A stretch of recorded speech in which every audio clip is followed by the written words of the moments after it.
आज अगर आप किसी से पूछें दुनिया का सबसे प्राचीन विश्वविद्यालय कौन सा था, तो शायद वह ऑक्सफोर्ड या हार्वर्ड का नाम लेगा।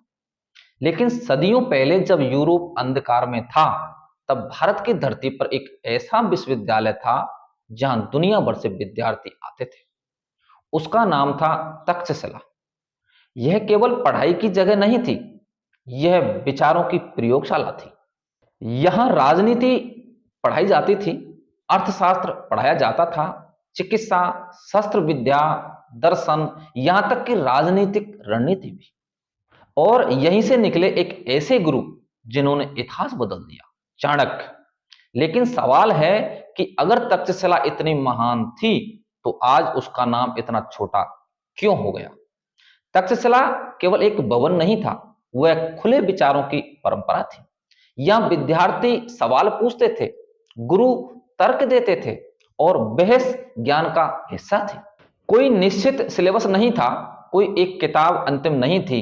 ज्ञान जीवित था और यही चीज किसी भी आक्रमणकारी के लिए सबसे बड़ा खतरा होती है, क्योंकि जिस समाज के पास विचार होते हैं उसे गुलाम बनाना आसान नहीं होता।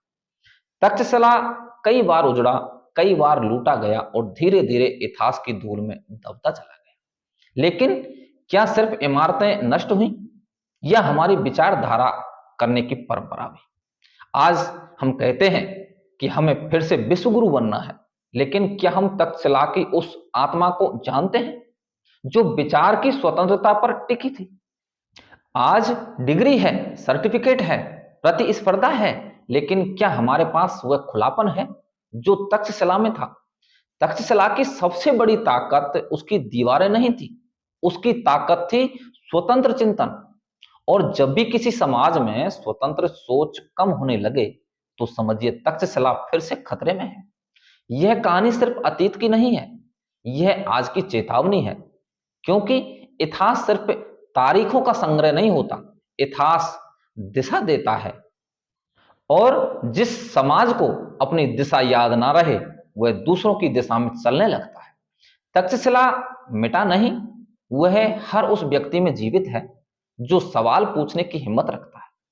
और शायद यही उसका असली पुनर्जन्म है।